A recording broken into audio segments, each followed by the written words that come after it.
Welcome to Fiery Discourse, your podcast for media featuring dragonesses, female dinosaurs, and other similar saurians and skillies.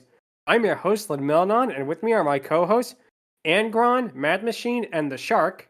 Today is our 106th episode, and we're discussing the 2002 Spanish animated film Dragon Hill, La Colina del Dragón. So, let's get things started. Hey! Yep, so it's going to be definitely an interesting episode because something that's a lot more obscure than what we usually talk about, but still be interesting. So, Dragon Hill was the idea of Angel Izquierdo, who was an animator who basically got his start working in Hanna-Barbera in the late 70s, early 80s and that. Then he worked with Estudios Moros on movies such as KD Caterpillar and that, and also the Asterix movies before he founded Milimetro Animation Studios.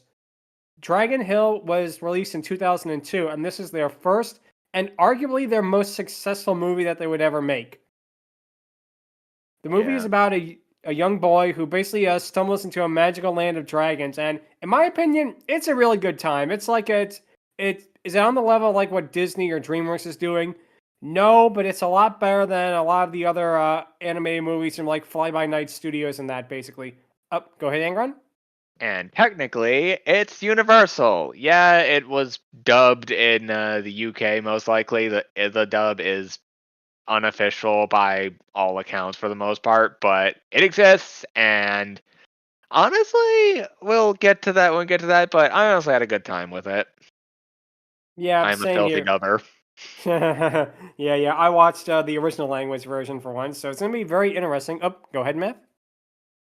After hearing your pronunciations, part of me is thinking, oh, we're talking about this movie specifically to remind people that you speak Spanish. I mean, so do I, but it's been a while. Yep, also me, and I'm also from another Spanish-speaking country, but never mind. It's all good, it's all good. It's all good. But yep, the movie begins with the theme song, Un Lugar Más Allá, which actually was nominated for Best Song at the Goyas. The Goyas are basically Spain's version of the Oscars. And it basically explains the backstory of Dragon Hill. So basically the entire backstory of it is that Dragon Hill is a magical dimension away from humans where dragons basically live peacefully. It's protected by the four elements, and anyone from any time or any place can end up there. So, go ahead, Angron. Take us there. I grip the freaking monitor and shake it. Take us there. Well, we'll find out why in a little bit. Go ahead, Shark. I don't. Maybe it was because it was the popular type of music at the time, but here another movie called Magos y Gigantes. Their theme song is very very similar to this one. Honestly, like if you heard it, you probably say, "Oh, this reminds me of the song in Dragon Hill." So I don't know if like in Spanish-speaking countries this type of music was popular at the time, but it's a funny coincidence. Very well could have been, especially again for animated movies at the time. Maybe because it was like the last lingering gas of like the Disney Renaissance and that. And again, probably over here it lasted longer than it did in like the States and that. But go ahead, Matt. So I listened to little bits and pieces of both versions, but I predominantly watched the English version because me no speaky Cocker Spaniel. And here's the problem with the English version. It's very noticeable very quickly. It does a literal word for word translation, but doesn't flow it because Spanish is very different from English. There's a lot more. It's in many ways a lot shorter. They can say 2-3 words in one. So when you're doing a literal word for word translation, the flow is incredibly off.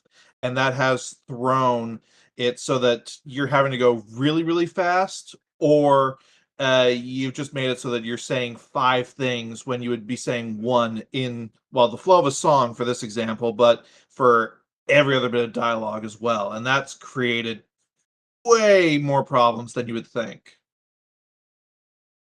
Yeah, I definitely can see that. I actually kind of did the opposite, and then I skimmed through the English dub, and we'll talk a little bit more about that, like when we talk about the characters. But yeah, you can definitely tell that whoever did this dub, they didn't really take a lot of care in like actually trying to localize it. It was like, okay, we punch it into Google Translate, or sorry, this is 2002, so it would be we punch it into Alta Vista Babelfish Translate. We got the thing right here. Let's just read out the script and go home. For the most part, there is a little bit more effort for the most part. It is noticeable with Kevin, which we'll talk about later. But yeah, One has to wonder if they said, hello? Yeah, Oh. go ahead, sorry. Go ahead. Yeah, one has to wonder if they use like translate or something like that to the lyrics. Yeah, I definitely good to see them doing that. Probably with the script as well for the most part, because as Matt said, it really is almost a 1-for-1 at most parts, and it's very, very noticeable. But anyway, to continue with it, basically what happens is the movie begins with a small light flying through a cavern through various landscapes before ending at the titular location. A dragon sees it and flies off. I see a large number of all different dragons just watching on. And it turned out to talk about the art style because this looks really, really good. Like for their first ever feature film, this is really professional looking. You can tell that this movie had a lot of guys who knew what they were doing behind it. definitely. And like they do all different designs with the dragons and that, and of course it gets to the main ones in a little bit, but just the fact they even go so far as to give like even these dragon and dragoness characters who are basically like spear carriers in the background and that, they give them just such detailed designs. You can tell whoever made this movie and like the studio who made this movie, they really wanted to put as much effort in as they possibly could. So, Shark, what you like to say? Yeah, something I noticed is that something they made work well is that sometimes animation changes to 3D, mostly in backgrounds or things are far away, and it actually blends well. Like you won't notice it unless its scenes are in the foreground or you're outright searching for 3D in the background. Yeah, there are a couple of really noticeable cases of CGI that we'll get to in a little bit, but yeah, I think again, like the Disney Renaissance, like with and even so like DreamWorks, like Rodel Dorado, this really incorporates it in a way where it's not too noticeable. Except of course, there one part we'll get to that in a little bit. Oh, Matt, you were saying? Yeah, I'm going to be really critical of this film, but that's purely from a dub perspective. The animation for this is fantastic. The CG integration is very well done. Their use of camera work is exceptional. Their facial expressions are all very well done. It's if you've ever seen European animated films, it feels like that, especially with their integration of CG into a lot of things. And this is one of the better 2D examples that I've seen in a long time. So I strongly do recommend, even if you don't speak Spanish, watching the Spanish version, because watching the dub is going to hurt a bit. Yeah, I can vouch for this, but if I could tolerate the dub, then I'm sure a lot of other people will as well. Yep. But we now begin the actual movie as we cut to a small bird flying before being chased by an eagle, which kind of looks like a teal version of the one from Rescuers Down Under, come to think of it. Whether that is intentional or not. But the bird manages to get away from the eagle as we see a dragon on a hill. Roll credits. Yep, basically watching the horizon. This is Elfie, who is our main dragon protagonist, and his design is much like the others of his family. They have very soft and rounded features with a set of small wings on them. And one thing I do like is that instead of antenna or horns, they have like long, almost goat-like ears in a way, and it actually does suit them. Yeah. Also, hot take here. The dragons for the like Elfie out of all of them has the more merciful of the dubbings. Like, yeah, lip sync aside, I definitely enjoyed Elfie's voice. Well, he's probably one of the main protagonists. That's probably why they decided to put more effort with him compared to the others, sadly. But Yeah. basically, he basically asked Maud, who is one of the very few humans that live in Dragon Hill, about what lies beyond the mountains and if it's a land of humans. Maud, who is busy collecting mushrooms, told him that it could be that or it could just be more mushrooms. Maud is basically a very short and heavy-set middle-aged woman who wears a red bow in her hair. And one thing I will say, imagine if it was Maud Pie instead. We just hear about rocks for the rest of the 70 minutes. Yeah. Also, I hear that concept and basically think of Ishigami Senku from Dr. Stone. She's basically a scientist in a world that has basically gone savage except magic and not savage. I can definitely see that. And basically, the thing that's interesting too is that we don't really find out why Maud is in Dragon Hill. That there is a little bit more brought up later on, but for the most part, it's never really explained. And we'll have to see if it does so in the sequels. But for now, what happens is that Elfie is asking her if the human world is identical to Dragon Hill, but Maud is basically teasing himself over being so inquisitive. He watches a pair of butterflies before Maud tells him to follow her, as it turns out that it is Christmas. But unlike Die Hard, this is or is not a Christmas movie, so I'll have to see about that. Oh, Yeah. go ahead, Shark. What's so interesting about her is her design makes me think of Kiki's delivery service character from the Ghibli films. I don't know if Yeah. it was inspired, but if it was, it's a cool thing, I guess. Huh. I can actually see that looking at the design now. I don't know if it was intentional or not because I don't know if Ghibli was widely distributed here around that time period, but it very well could be. I have to look it up somehow, but it definitely can see it in a lot of ways. Yep. Elfie is asking Maud why she won't go back to her time and place in the 21st century, which Elfie, you don't want to know, kid. You don't want to know. Yeah, trust me on this one. You don't want to know. Shelly, don't tell him. Because I know he told. I know he told me. So now I'm telling you. You don't want to know. Nice. But she says that it was interesting being there, and sometimes it was even too interesting. But Elfie still wants to know why she prefers to live in Dragon Hill, as she teases him once again for being very inquisitive, before telling him that she stays in Dragon Hill because her friends live here and she chose to live here. So, well, good as much a reason as any other. But basically, she then tells him to stop asking so many questions as they go into town. And then we get a pretty good joke with Elfie asking what is she going to make for dessert. And Ma reminds him to stop asking so many questions, which, again, pretty cute one there. Oh, go ahead, Angron. Oh, good lordy. Just like, honestly, Maud right here is the embodiment of reject humanity, embrace dragon. Except minus the transformation and her just being there doing whatever. Which, Yep. again, take me there! Yep. Sadly, there is no dragon or dragoness transformation in this, but there are a lot of dragonesses, so we can't have everything, I guess. But Yep. one of the dragons, Newton, arrives, and here I have to talk a little bit about the original language version here, because his voice actor is the same one who voices the Ice King from Adventure Time. And the reason I know this is because he's using the exact same voice. I'm sorry, So wait, what? Yeah, in the original language version, the guy who voices Newton the dragon, he voices the Ice King on Adventure Time, and he's using the exact same voice.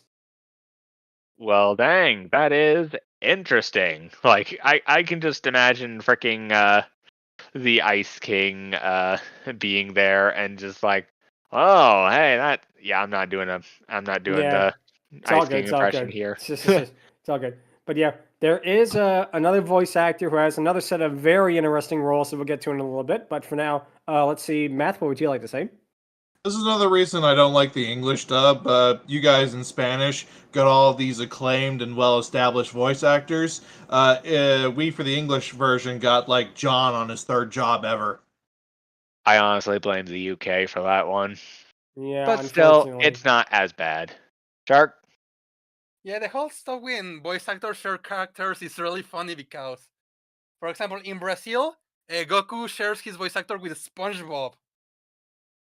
Yeah. Oh man, that is amazing. Oh god, just imagine the amount of crossovers that we can make with that. If only. But he basically gives Maud the next issue of a science magazine, and a really nice touch that I do like. It's literally carved out of stone, and tells her not to miss the next issue, which is about alchemy. Two other dragons arrive and ask Elfie if he wants to play with them, but he asks Maud if it's alright. She says that she'll tell his mother as she runs off. Then Newton tells her that Ethelbert wants to meet with her for the usual game of chess and that he plans to win. She laughs and basically tells him that she'll easily beat him as the camera pans away, and we then get another really nice touch in that, again, this does feel also a bit like a Ghibli movie, and that has like the quiet moments because we get like light flute music playing as the camera just goes through a series of canyons and mountains as you then go to a castle basically sitting on top of a volcano. And again, there's like no dialogue for almost like a minute and a half, and it really feels like, very soothing in a way, and I do like that. Yeah. The castle turns out to be the home of Septimus and Tristan, our villains. Septimus is basically an evil wizard, and Tristan is the sidekick, who is a mute. I think he's supposed to be an imp, but it's never actually said what he is. So, for now, we'll just call him an imp. Oh man, like every time I hear like before I was reminded of his name, all I could think of was septic tank, which that is my name for him now. Also, I think Tristan is a gargoyle or some kind of winged troll. I'm probably gonna go with gargoyle, to be honest. Huh.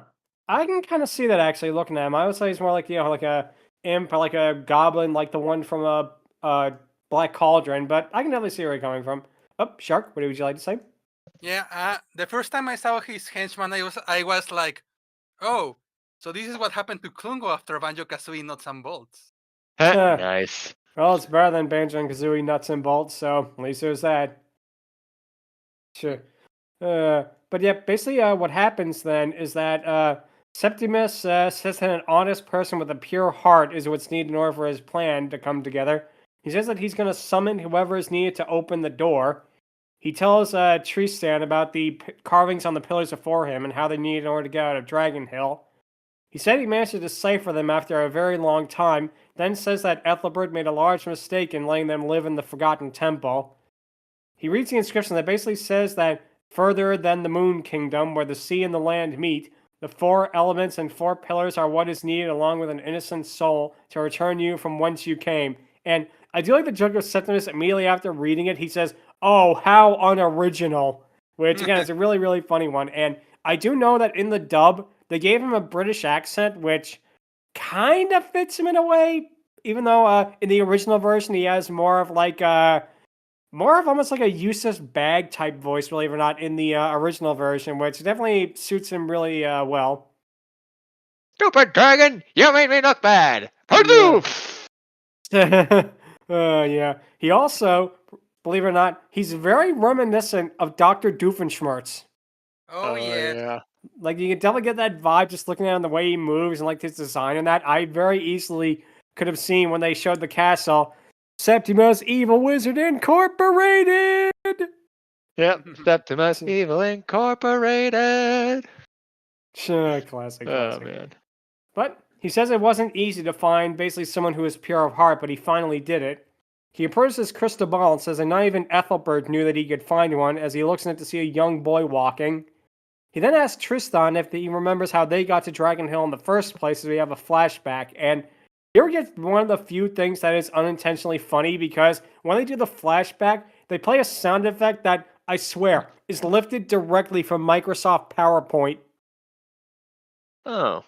It's like one of those, slide transition noise in that. And it's just like, it's one of those things like, oh, okay, that's where you got it from. I see. Not only that, but some scenes have like a dramatic sting, and it's like, wait, aren't this the stock string you find on YouTube or something like that? Yeah, I definitely could see that. But then again, this was 2002, so probably had different standards then.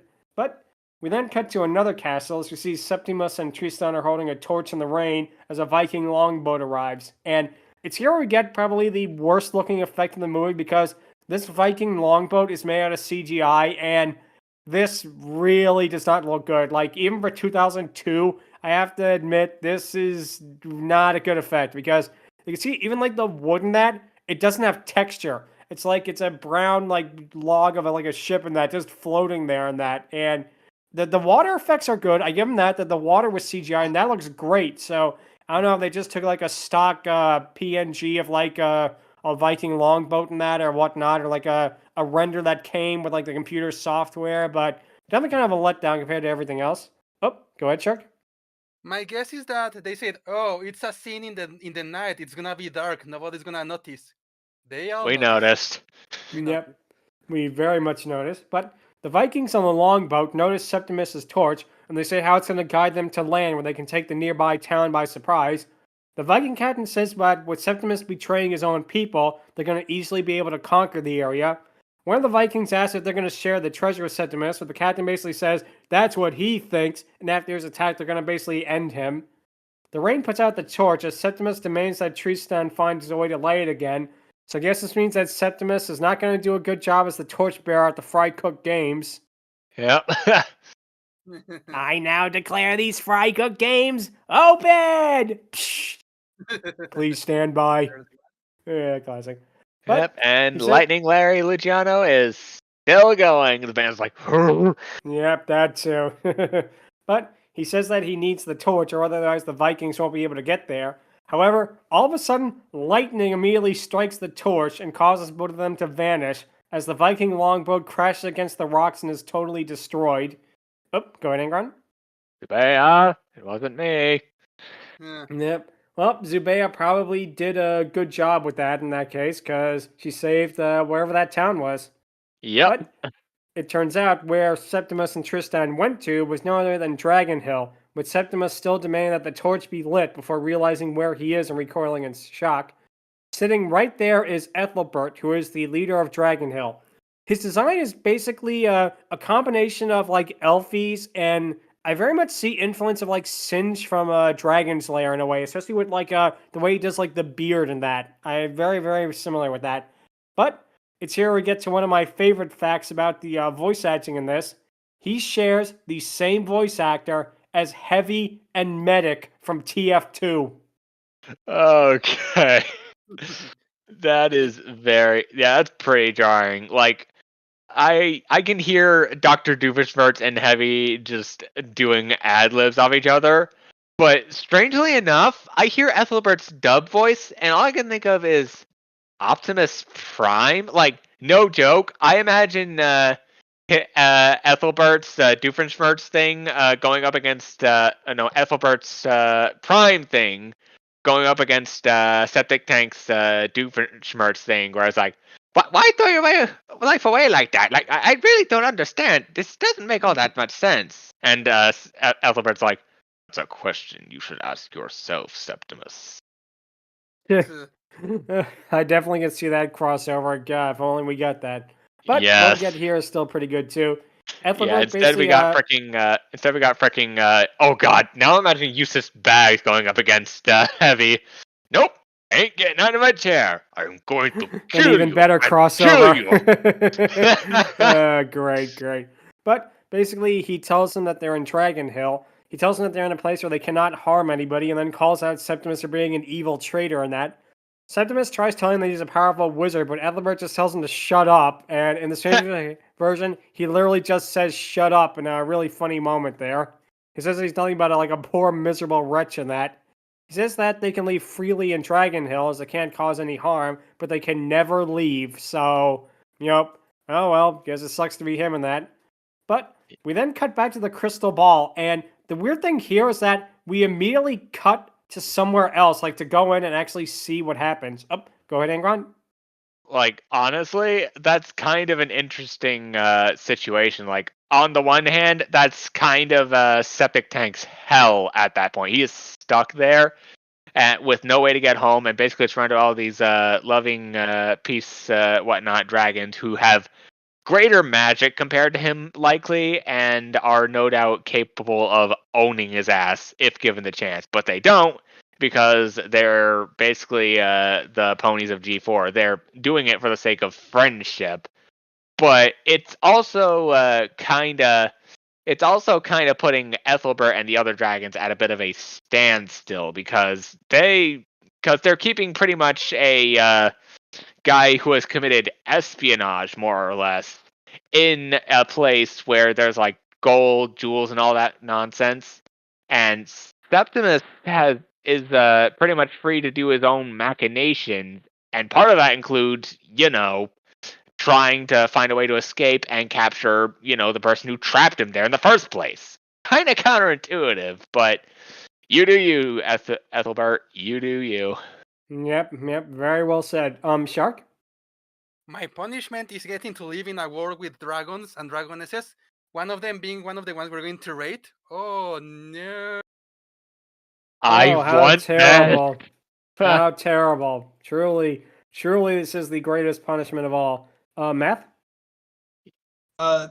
So This movie, and I think that this is a European style of flow to a movie. It has something of a lackadaisical way of its storytelling. Like it'll just go from one thing to another, rather than the very hard, rigid Act One, Act Two, Act Three style storytelling that American productions have. Sometimes it works pretty well. You can see how things have sort of like blended together and finally merged at the end point, but it does feel a little bit odd from an American perspective, seeing how it just goes off in different directions like this. Yeah, I can Yeah. kind of see that, but again, I feel like that works to its advantage because it feels not like a complete movie, but at the same way, it's like a very, it's a very interesting experience. Let's put it that way. But like I said, we then cut to the crystal ball, then go inside to see the boy. The boy, whose name is Kevin, he's busy pouring wine while listening to the king talk about all his past. Now, he and Siegfried managed to slay the dragon Fafnir, and this is a direct quote from the movie, bathed in its own blood. To which, number one, good on you for being historically accurate, and number two, I'm surprised they did not censor that in the English language version. Yeah. Also, I will say this: out of all the characters in Dragon Hill to absolutely not like their voices, I found Kevin's dub voice the most grating. I mean, there are worse. Like, we'll get to that in a moment, but I'm sorry. Kevin is annoying for many reasons. He turns around come the end of the movie for the most part, and his stubborn nature does ultimately help in the end. But I'm sorry, I just do not see the point of this guy other than being the kid who is basically the MacGuffin. Yep. Shark? Yep. At least he isn't spending the whole movie calling everyone dorks. Yep. Yeah, or Or- clods. Or basically, or having everyone else saying, "Can I go to Dragon Hill now? No. Can I go to Dragon Hill now? No. Now? No. Now." Oh my Classic. gosh. Yeah, but anyway, go ahead, Matt. Last time I complained about the dubbing, I swear. Kevin is the character where this is the most pronounced issue because of the direct translation style that they're using. His dialogue about 2 or 3 times in the movie would actually go on so long that another character would start speaking over him. And this did not happen in the Spanish. This is just he had so much to say they could not fit it in fast enough, and other characters' dialogue just started up as he was finishing his. Wow. I can kind of see why that would happen again, because they probably were trying to rush through the dialogue so quickly that, again, or they were trying to translate it so much they didn't care about it flowing like as a natural sort of conversational kind of deal. But at the same time, it is kind of a shame because his voice in Spanish really isn't that terrible. It's just like say, like a generic woman, little boy voice in that. It's not really that bad, but I can definitely see why in the dub it would be really annoying like that.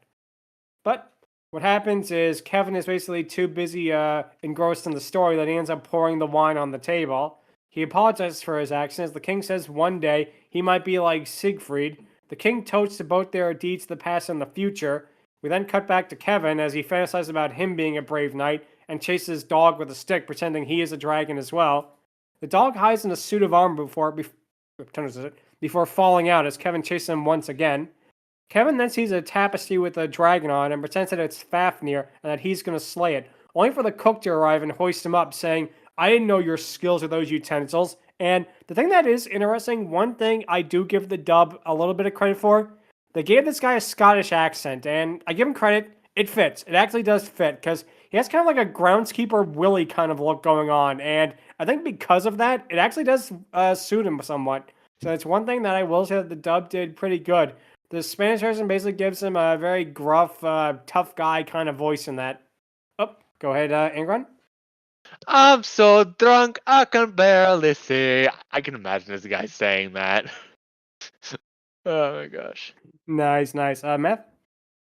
Going back to the chase scene with the dog for a moment, this scene lasts about a minute or so, and I think that this was basically just a flex from the animation department because it does a lot of interesting camera work and dynamic shots and close-ups as the characters are coming to the camera. It is all incredibly well animated and basically just going, yeah, look at what we can do. Fuck you. Yep. We get Yeah. another really good version of that later on, and I'm definitely looking forward to talking about that because that sequence later on in the movie is really, really good. But like I say, this is really good too, and we'll see more about it in a little bit. But basically, what happens is Kevin is protesting that he has to slay the dragon, but the cook basically says that he has to slay the vegetables for the upcoming feast. Kevin basically laments his lot in life as a servant as the cook sarcastically says, "Oh, sorry, Kevin, I forgot that you're only focused on dragons." We then cut to the kitchen where the servants are all working. Oh, go ahead, Shark. Hey, when Sorg arrives, he'll be thankful he knows how to slay vegetables. That is very, very true. At least there's no transdipulator he has to worry about in this time period. Nice. Yep. But we then cut to the kitchen where all the servants are busy working. The head cook arrives and mockingly says that Sir Kevin has arrived as all the others basically laugh at him and make fun of him repeatedly. Kevin eventually says that he isn't afraid of everything as the head cook decides to make a bet with him. Kevin says that he'll do anything to prove that he's brave, including slaying a dragon before he slips on the spilt wine and lands in the corner. And again, just the animation of how fluid like their movements are really is amazing. Even in scenes like without the dragons, you can tell that a lot of work really went into this. But Definitely. basically, the head cook says they has to go into the forest to an elm tree near Crow Rock. Carr has initials in it, and they have to stay for the entire night. If he manages to do it, he'll be considered brave, and if not, he'll have to do all the washing up for an entire month all by himself. Kevin decides to take the challenge as we then cut to something that is pretty strange and does not really come into play in the story at all. A pair of squirrels are there as the male one gives a female one a nut and asks for a kiss, but is basically distracted by it and pushes him away. So, thanks for this Ice Age 3 outtake, I guess. Go ahead, Angron. Oh, that was math. Matt, sorry, apologies. Yeah, this is one of the weirder. I've noticed this a couple times in this movie where they do this weird thing where they'll just have something happen. That should have been in the background. It's in the foreground. They actually focus on it. It only lasts like 30 seconds or a minute, and nothing ever comes of it. This is probably the most pronounced one, but also it led to a funny thought that this guy squirrel is trying to really impress this girl squirrel, but all she cares about is dat nut. Yeah. Yeah. It is I who nuts to that. I'm going to commit great crime. I'm going to bust nut. Anyway, but yeah, it's definitely a little more risque in the ending thing, which we'll get to in a moment. Yeah, we'll get to that But, much in a little bit. But yeah, that is going to be interesting. But basically what happens is we cut to Kevin basically going off of the force as the head cook laughs. He tells the others that Kevin will never be able to do it because there is no Crow Rock or elm trees there.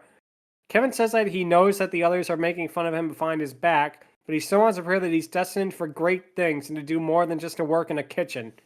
We then come back to Dragon Hill, where Mon has beaten Ethelbert in a game of chess once again.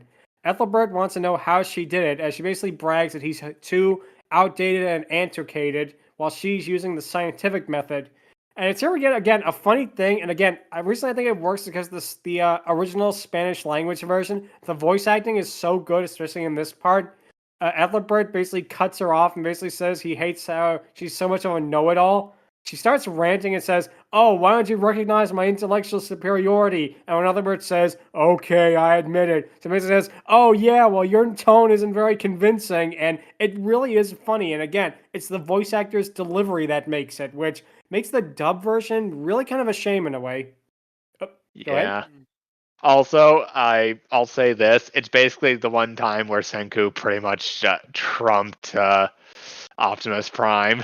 Like, good lordy! Like, imagine him going up. Imagine this was that one Knight versus Death in chess, and it's basically just Senku going up against Venger. Yep. Go ahead, MF. Okay, apparently I lied. I got one more complaint about the dub. Yeah, like you were saying, in the Spanish version, they said that line. They said that exact same line about the whole "your tone doesn't convey it" or sound right in English. The thing is, when she said that, I was like, "Tone? What tone? Who's using tones in this?" Uh, yeah. Again, that's a problem with voice acting sometimes, especially for emotional moments. But talk more about that in a little while. But it turns out that this is all being watched by Septimus, who rants how much he hates Ethelbert and Maud's supposed superiority. Then he does a hilarious imitation of her that really is just too funny to describe. Basically, he says he's the only intellectual one there, as well as the most sensitive and also fragile one. He talks about how he's rich and mentions all the treasures he has in his temple. He tells Tristan to look at it. Look at it! Look at it! I want you to look at it! Before he mentions that it's all worthless here while he's stuck in Dragon Hill. But the wizard says that with the help of the boy, he's going to be able to get out of Dragon Hill and use the riches basically to take over. He forces Tristan to see if the potion is ready, then says when it does, he'll pay Ethelbert a visit. He basically laughs and says that he's going to show Ethelbert whose magic is more powerful. And then we get to how Tristan makes the potion, because he makes it by drinking various vials, and then this seriously happens, people. He regurgitates its content in a cauldron. Thankfully, this is not shown on screen, but it's still really not needed. Really not needed. And it is, yeah, probably my least favorite thing about the movie, because thank you for that. I personally didn't mind. Yeah, it's gross, but hey, it's happened in other media before, and it's off screen, so no harm, no foul. And it does lead to something pretty interesting, because even though he spat it back out because it wasn't ready yet, he goes through several transformations. Yep, that's basically what happens. He turns into various things, such as like a weird looking chimeras and a die, before the die rolls down to Septimus and opens up, revealing a miniature version of Tristan, who transforms into various things, including a Hydra, before turning back to normal. Septimus says that the potion is complete and laughs evilly before saying that they have to now perform the spell. He tells Tristan to draw a circle on the ground while he prepares the rest of it. When he comes back, he sees that Tristan drew a square on the ground by mistake. And it's already one of the better jokes in the movie because, again, I feel like the timing is what makes it work. Septimus laments how stupid his servant is and how he has to do everything all by himself. Then he shows him off screen how to draw a circle.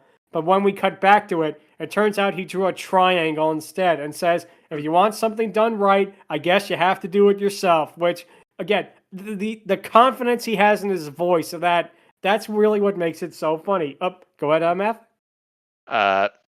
Man, basically, like, I hear that, and it's basically just like, good thing he didn't draw an oval. Because if you know, you know. Math? Because when the scene happened, because the lighting and the color of the ground makes it appear sort of a pinkish red color. When he said that this was a circle and it came out as that triangle, the only thing I could think of was, is this a circle? No, this is Patrick. Nice. Yeah. Shark? Well, one thing is clear: these two will never survive an attack from a sea bear. I know. Yep. Or a regular bear, as we'll get to in a little bit. But, Oh boy. Yep. What happens, we then cut back to Maud and Ethelbert as she has to leave, saying that she wants to meet with Elfie to show her her new prototype that they call the Cosmic Ray or Cosmic Bolt, and how he's very excited about it. Ethelbert basically tells her that Elfie is a good boy, but he lets his imagination run off with him. Maud changes the subject to ask about Septimus, but he tells her that he's harmless while he's in Dragon Hill, and it'll take more than his feeble spells to get out of it. But, in a form of irony, we then cut to Septimus completing the spell, as he spills his potion on the book, and how he gets the power is done in a really visually interesting way. A cloud of blue smoke is released from it and basically abducts him. The cloud then reappears a few seconds later, takes the form of Septimus as he returns, and then he claims, to quote the guy from GoldenEye, I am invincible! Yep. Then he casts a few spells to prove his power, including burning Tristan before threatening to turn him into either a toad or a slug. But he says he'll really save his power for Ethelbert, and that he has a surprise before telling Tristan to prepare the pterodactyls as they fly off to him. Oh, go ahead, Angron. Oh goodness, I had a thought, but I forgot it. Oh, never mind. Okay, it's all good. But we then cut back to Kevin, where he's basically still trying to find the crow rock in an elm tree, even though, as previously established, that's impossible. An owl sees him and follows as Kevin notes that he should be brave, even though he's getting nervous. He says he should go back to the castle, but the owl flies past him and he bumps on a branch, which causes him to freak out as he tries to run off, but his coat is caught in the branch. He falls off of a cliff and lands by a nearby landing, where he falls asleep as it begins to snow. And now we get to one of the really, really best animated parts of the movie that isn't related to Dragon Hill, at least. Because the next morning, it turns out he was sleeping next to a bear the entire night. The bear wakes up and roars and then begins to chase him.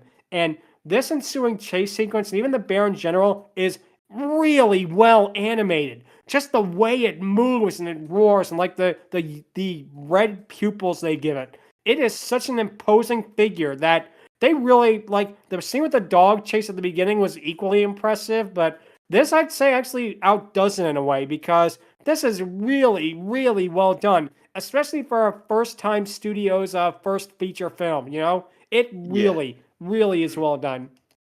Yeah, like every movement is like captured and like fluent to a very startling degree. Like it's a bear chasing Kevin, but they do a lot with it, and it is certainly impressive.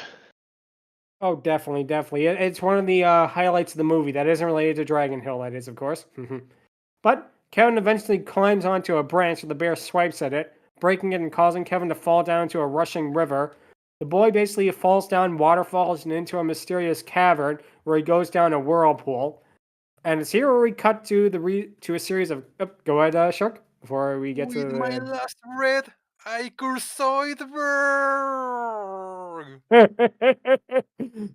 classic, classic. Yeah, that is great. With my last breath, you what? Iker Zoidberg. Oh, It's from the nice. episode, yeah. But what happens, we then cut to a series of caverns as we then see the reason why we are discussing this movie, because we see Elfie and his family, including his mother and his sister.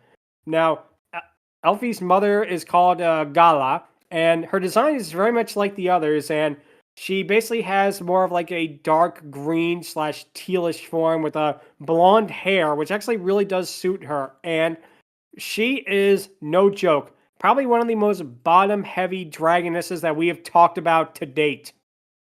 Oh yeah. Also, weird thing, but her full name is Galadriel, as in the elf from the Lord of the Rings series, which, coincidence? I think maybe not, but who knows, honestly. Like, with a name like that, she definitely has some defining features. I think that might be a dub invention, and I'll tell you why, because in the original language version, I think she's just called Gala, which kind of an interesting change that they added that, because given credit, that is a pretty good name. But basically, Elfie also has a younger sister, Vivian, who basically looks like a smaller version of Gala with more of a light bluish color scheme, and we'll get to her in a second. But basically, Elfie's mother, Gala, she basically tells him to help wash up with the dinner and that. Elfie's sister, Vivian, then says that it's his turn to do it, as Elfie says her ability to be in the kitchen is better than mine. After all, she's a girl, which, boo. Yeah, totally yeah. not woke or whatever. But anyway, Vivian is enraged by this and says that she can do anything better than him, but won't wash the dishes just because she's a girl. Gala tells him to stop fighting before she leaves, and again, we're not saying this just to be like, because we're Dragon Sims and that, but this is literally something we have to note. She is so bottom heavy, she can barely fit through the doorway. Yep. Like they animated this. We're not just making this up, people. That is actually in this movie that was theatrically shown. Oh yeah. Also, I will say this: as much as Gala kinda, pulls a little bit of a shotgun mom for the most part, I honestly didn't like Vivian all that much. She if it weren't for Kevin, I would say she was the most annoying thing. But A, she's a dragon. B, she doesn't appear all that much, so she gets a pass. And C, she does have some decent moments, namely at the end. Yep. But again, we're not gonna do the whole dub versus original language version throughout the entire episode because it'll be 10 hours long. But in this case, we kind of do have to talk about it because in the original language version, Gala has kind of a Nicole Watterson type voice going on, if that makes sense. With that kind of thing. Like when she gets upset, it's very much like that, or like Nobita's mother from Doraemon. It's very much in the vein of those type of characters. And Vivian also has a pretty good voice in the original language version. It's like it's just bratty enough to where it works, but not basically overdoing it. Now the dub version is weird because Vivian sounds older than her mother. That is weird. Yeah, it's one of those things that it's like they swapped voice actresses by mistake. It is so out there. I don't know why they did that choice, and it's not going to affect the Dragoness Scale, thankfully, because we're not going to rank them based on the English language dub for once. But definitely something to note. Oh, go ahead, Matt. Yeah, I watched both. I watched the scene with the entire family together, both in English and Spanish, to see the difference. The voice acting is night and day. In Spanish, I can't understand a single word they're saying, but it sounds and looks a lot more normal and genuine, and like there's a flow to it. In the English one, the mom is incredibly vicious and mean for no apparent reason. The sister is really, really insufferably bratty. The voice cast does sound like it got flipped for reasons that I can't understand, and it just does not work. So I'm glad that we are rating them based on their original Spanish voices. Yeah, I guess so. But I'll give Gala the benefit of the doubt in the dub version because she definitely comes off a little bit harsh even for a mom, but that mainly comes around the circumstances of Elfie running out of the house and her not having the whole context of what happened, especially with Elfie and Vivian fighting again. Gala is still better than Vivian, but not by too much. I'll say that much. Yep. But basically what happens, Elfie says that he can't waste any time, as Vivian basically says that's what you do best and that she has a date. Elfie asks if it's with that fat guy Willie, as she says to him to take it back, and that Willie isn't fat. And Elfie's version of Willie está gordo is so funny. I think, again, that's why I think if you watch it, even if you don't speak a word of Spanish, watch the original language version. You can get what's going on really just from the dialogue, and it really, really is funny. I mean, just that line delivery alone is good. Okay, that was pretty funny. Yep. Vivian says that you don't have a clear view of reality. Let me help you with it, and she pokes him right in the eye. Elfie howls and gets up as Vivian asks if he's going to apologize, but Elfie refuses. We then get something that is kind of an untranslatable pun here, because Vivian says, siempre metes la pata, and then she basically kicks him in the leg, which is kind of a pun that really is hard to translate, and to do that would take longer than probably this podcast, so we'll move on. I think Simplified has said get a foot up or something like that. Yeah, which might just be a quip from her, but I probably would take too long to analyze a little bit. Yep. But Ken, their father, tells them to stop fighting as Elfie gets enraged and prepares to tackle her. Their father gets in the way as Elfie bumps him instead, as Gala hears what's going on. Vivian sneaks away as Gala returns, seeing Elfie apologize to his dazed father as he asks what's going on. Elfie tries to apologize to Gala as she gets really upset and says in the Spanish version, she never ceases to be amazed at his ability to cause problems. He tried to explain she cuts him off and orders him to get to his room and that he's grounded for the rest of the day. She then talks to her husband and berates him for not setting a good example for the children with fighting, and then orders him to do the dishes. And again, the last time we talked about the dub for a long time, we swear, but again, it's night and day. Like the Spanish version is like legitimately like someone who would be upset in this situation. or the Spanish version rather, but the English version goes way out there. It goes like almost over the top in a way, you know? It's Mhm. like she's not 5-volt here, people. Hmm. Yeah. Go ahead, Matt. Especially not the monster version. Yeah, this was the main point that I was bringing up with how the mom sounds weirdly extra mean in the English version.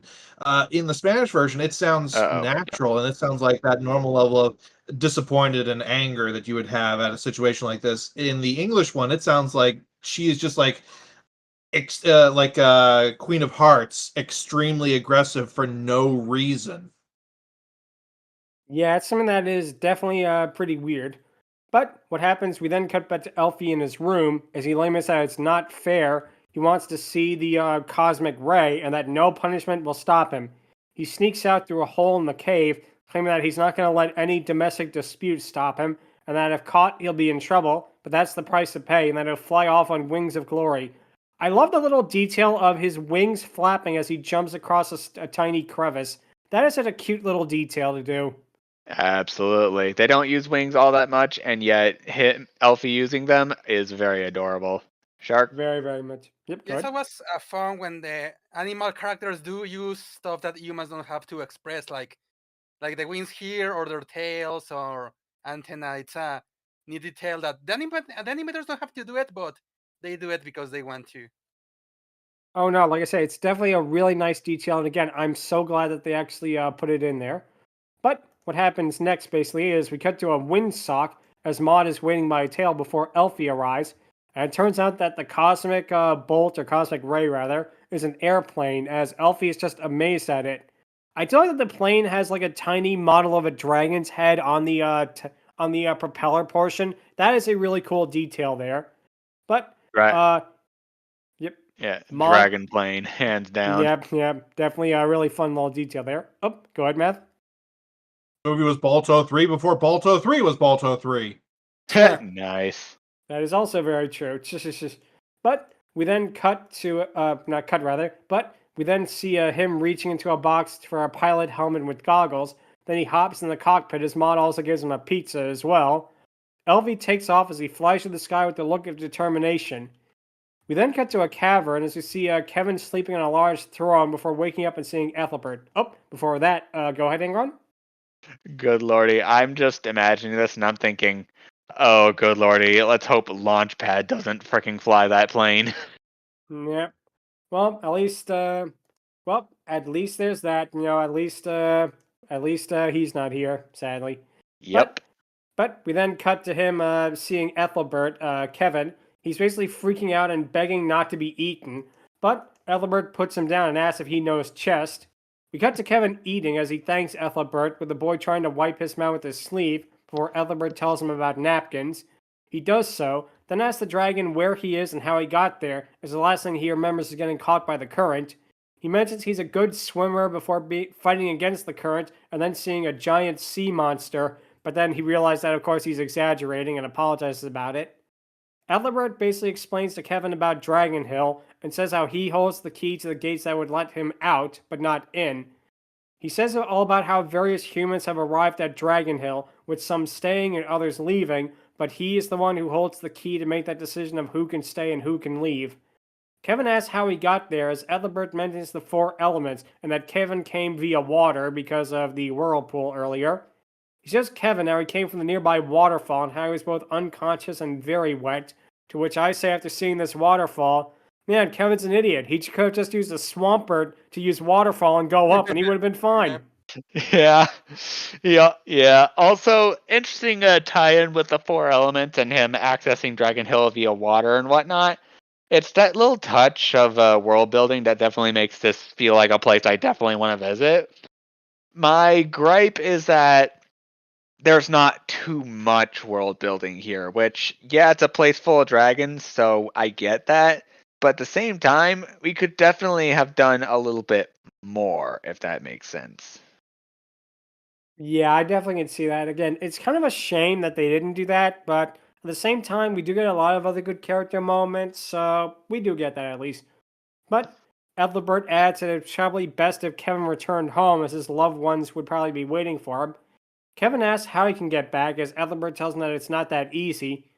Kevin wonders how Ethelbert can be a guardian of the key if there's no door for it, then thinks that this is all a dream and tries to wake up before finding out that it's all too real. Ethelbert tells him that the line between dreams and reality is very thin and tells him since he's his guest, he'll make him some food. We then cut to Ethelbert wearing a chef's hat as he tells Kevin that he has no strawberries to make dessert, and he tells the kid to go out and get some in a nearby clearing. Oh, go ahead, Angron.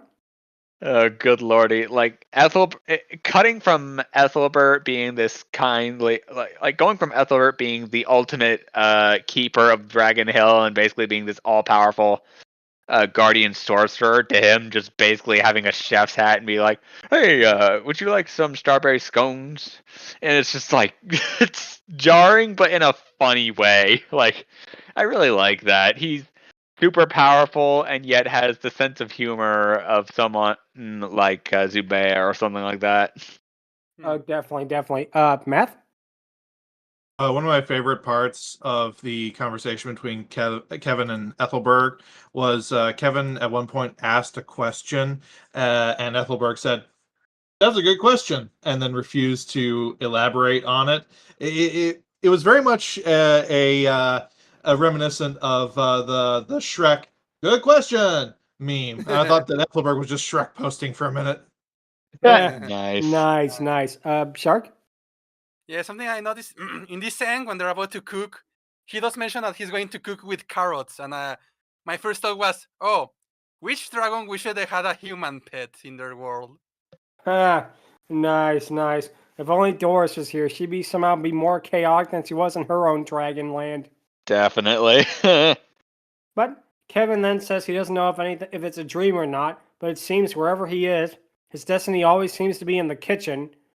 Ethelbert says that Kevin seems worried and that hopefully he'll be distracted with the food over his quote-unquote little problem. We then cut to Septimus and Tristan flying on their pterodactyls before one of the pterodactyls stops and yawns before he suddenly starts talking, basically saying how this job is exhausting and how he needs food to work. He sees Kevin pass by and says that he looks like food, with dessert and everything. At least in the Spanish version he says that. The pterodactyl lands and looks through his empty basket before asking who he is.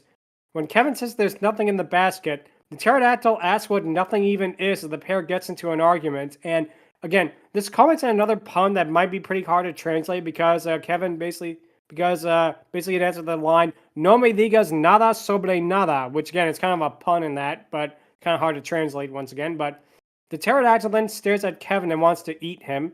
Kevin runs off as the pterodactyl chases him and manages to pick him up. However, a rock manages to hit the pterodactyl on the head as he wonders who did that. It turns out to be Elfie in the plane as he uses a slingshot to hit the pterodactyl, telling him to let go of his prey or have to face his wrath. And of course, to basically quote the Amazing Spider-Man 2, very poor choice of words, as he literally drops her. But he drops Kevin in midair before Elfie saves him. Elfie says that he's safe, but Kevin says otherwise. The pterodactyl is still chasing them. Oh, go ahead, Math. So this pterodactyl, when I first saw its design, it was really weird because if you've not seeing this, I will describe this as best I can. It looks almost exactly like Jiren from early Dragon Ball.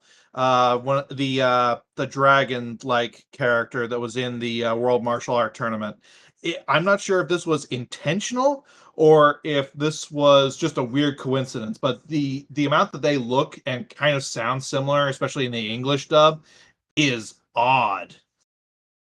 I can definitely see it being intentional because Dragon Ball was huge over here. Like, it still is, but even back then, it was huge. So I definitely can see them kind of basing it on that. Definitely.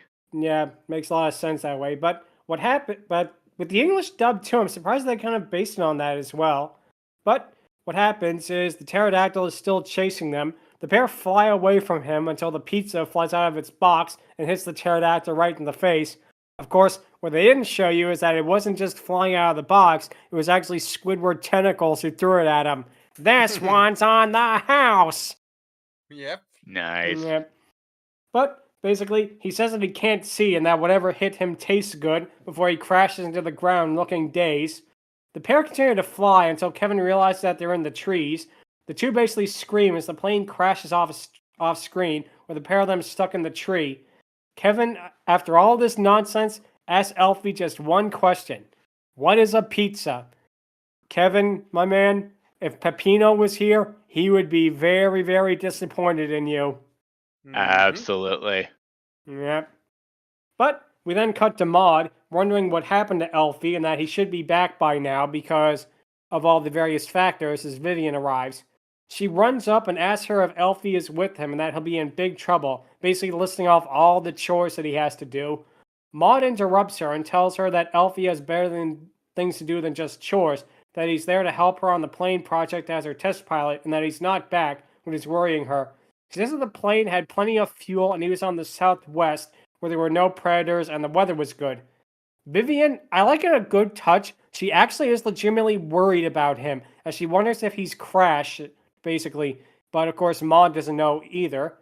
We then cut to Kevin and Elfie, as Elfie says it was easy for them to get down the tree, but doesn't know how they're going to get the plane down. Oh, go ahead, Angron.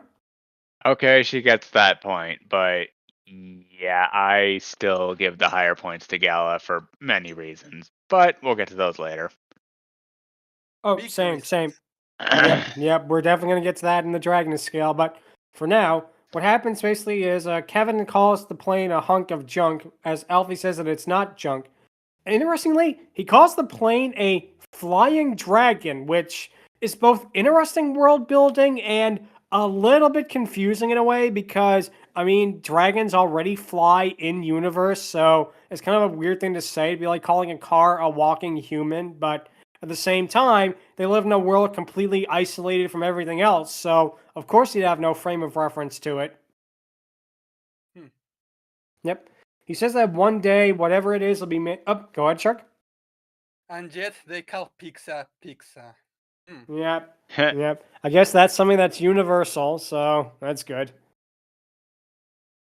But basically, Elfie says that, one day things like these will be manufactured and that also it saved his life. Kevin basically questions that can't dragons fly, as Elfie admits that they can, but there's nothing special about it and it's more fun to fly in an airplane, which, okay, movie, you're doing really good so far. Please don't go into onward territory now, please.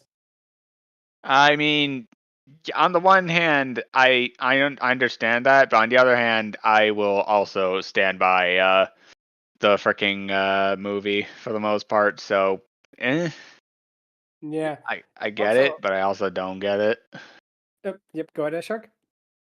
Also, how Barry says in the B movie, flying takes stamina. Why don't you run everywhere you go? That is another good point. And Meth? I really did appreciate this moment. They even show Elfie flying with his wings as he is saying this. So, and they explain, well, yeah, of course we can fly, but where's the fun in that? This is something new. It's interesting. It's cool. Okay, movie, you get a point for that. You've explained why there are planes in a world where dragons can fly. Good job. Yep. Yep, you did a really, really good job there. But Kevin basically says that he's confused about everything around him. He doesn't understand everything, as Elfie notes that he's new to Dragon Hill and that'll get used to it. Kevin says that he has to get back to all of his work before he then finally realizes his life really isn't very exciting, which, definitely isn't.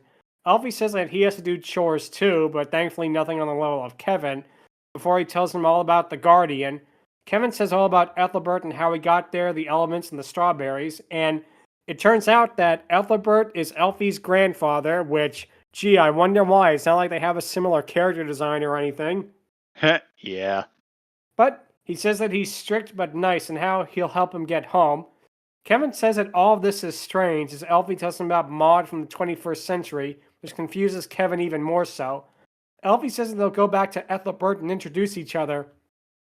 We then cut back to Elfie's house as Gala is basically really ragingly pissed at Maud, basically over how she could let Elfie do such a thing, as he's too young to help her out with all of her experiments. Gala tells him that dragons can fly very well without machines, which, again, feels like there'd be an interesting character dynamic, but they don't really explore it. I'll have to see in the sequel if they do, because we definitely get a lot more screen time with Gala at least in the second one, and will be interesting. But for now, Maud tells her that Elfie has helped her with many devices that's made progress, and Gala basically yells, "What progress?" Like that big stupid box over there, and we then cut to the funniest joke in the movie, which actually made me laugh pretty hard, and I actually had to pause it for a while just to like collect myself. We see Ken sitting in front of a TV set and enjoying like a drink and that, and the TV set has nothing on but just pure static. Yeah. But it's not just that, but it's his like really relaxed and like comforting expression. It's like, oh yeah, this is great. This is the life. And it's literally just static on the television in front of him. Classic. And that actually does come into play in the sequel, and you'll find out how. But it'll be interesting when we get there. But Definitely. anyway, go ahead, Shark. I guess he's a fan of the same channel as Patrick and Ed. Yep. Oh, it's a rerun. Yep. Classic. But Maud basically tries telling her that television can be useful before Ken pipes up and tells Gala not to worry about Elfie, as he's probably at Ethelbert's house. Gala tells him to go and search for Elfie, as Maud and Vivian agree to go, but Gala tells her to stay behind and clean up. And sadly, this is the last we see of them for quite a while, but we still get some pretty good time regardless. We then cut to Ethelbert's cave as Septimus and Tristan arrive. Septimus says that it's time for him to open the gate as it cut to Ethelbert inside preparing his food before hearing a noise. Thinking it's Kevin, he goes to see what it is, only for the wind to pick up. As he exits, he sees Septimus, as the wizard basically tells him he knows what he's here for. Ethelbert tells him that he will never leave Dragonhill, and that he is no rival. Then he just prepares to basically just go back inside. But Septimus then uses his new magic powers to hit Ethelbert, who wonders how he did that. Septimus then levitates the dragon and traps him in a magical force field. Ethelbert basically tells him to let him go, as Septimus laughs and says that they're just getting started before a whirlwind goes around the dragon. Septimus turns out has shrunk Ethelbert and mocks him, saying that you're in my hands now. However, Ethelbert can still breathe fire and manages to scorch his nose.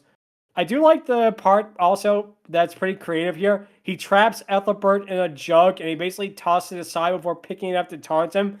And Ethelbert just breathes fire directly in this guy's eye. No, oh, fighting is wrong and that sort of thing. Like, no, he's going right for him. And, it's cool to see an animated movie that would go and do that. Oh, go ahead, Angron.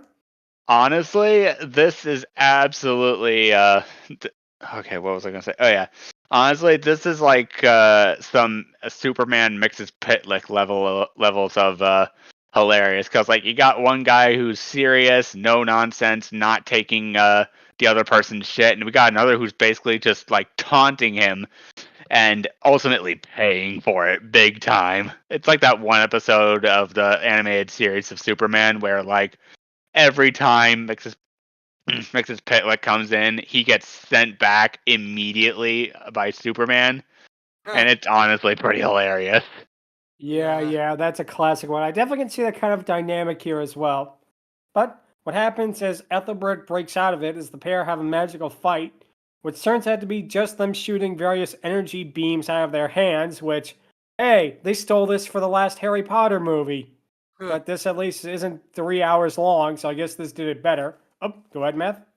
What I really loved is just before the actual ray beam shot itself, they were positioned up with their hands like they were revolvers for a old school Western fight, and you could even hear Western motif music in the background. So we suddenly got transported from Dragon Hill to the good, the bad, and the dragon. Yeah, Yes. Yep. And that was filmed over here, so probably was in double reference then too. Technically Italy, but yeah. Well, they filmed it here, but yeah. Anyway, Ethelbert's concentration is broken by the pterodactyl basically smacking him in the face. Septimus then uses his magic to chain up Ethelbert.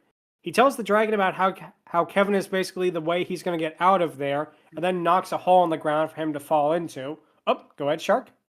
So this powerful dragon was defeated by chains. Guy, there's a certain dragoness that broke a lot of them, and she was a dragoness for 2 seconds when she did it. Yep. Yep, but unfortunately, Ludmilla is not here. If only she was. But Gala's about as thick as her, so that's a nice consultation, if anything else. Yeah. But we then cut to Elfie and Kevin talking before they roll down a hill and laugh. Kevin says that he has too much imagination, but Elfie says that's fun as they laugh again. We then cut to the temple area as Kevin trips over a diamond and is amazed by it. He sees a larger group of gems and takes them, as Elfie explains that the dragons of Dragon Hill took them over the course of thousands of years. He says that the dragons realized that they weren't worth anything, and they really wanted to find out what was really important. So, the good news is, I guess they finally kicked out that greedy bastard bear moneybags. Yeah.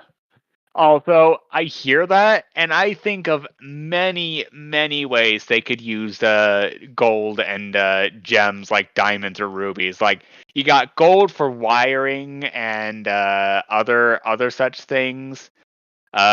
While you got gems, like, again, for like mining, drilling, and occasionally just some fancy jewelry for like the novelty of it or whatever. And also, if My Little Pony is to be believed, it's a good food source for the most part. Nice. But basically, what happens is when Kevin asks what is really important, Alfie says that he's too young to know about it too, but that he'll find out one day. He asks if Kevin wants to carry the gems, the boy just throws them away. Alfie mentions how riches and power mean nothing in the end, as Kevin knows that they're at a dead end. But Elfie, of course, being a dragon, just picks up the human boy in his arms and flies with him until they land in a clearing, with Kevin screaming as he does so. But he doesn't put his hands over on his cheeks at that moment, so he's not like another young Kevin in that case. Nice. He says for Elfie to warn him if he does that next time, as Elfie basically calls him sensitive and says that he was scared. Kevin says he's not scared of anything and that he's brave. Basically, but then we cut to him being scared of something. He asks, what is that thing? Elfie gets annoyed at being called a thing, but Kevin says that he was talking about the sea monster. But it turns out that this moment feels weird because, again, it feels like something from an original draft and they never go back to it because it turns out that he casually greets Montesquieu as he says that Kevin came to the water as well. Kevin is scared of him as Montesquieu, who is basically a French sea serpent, sails off.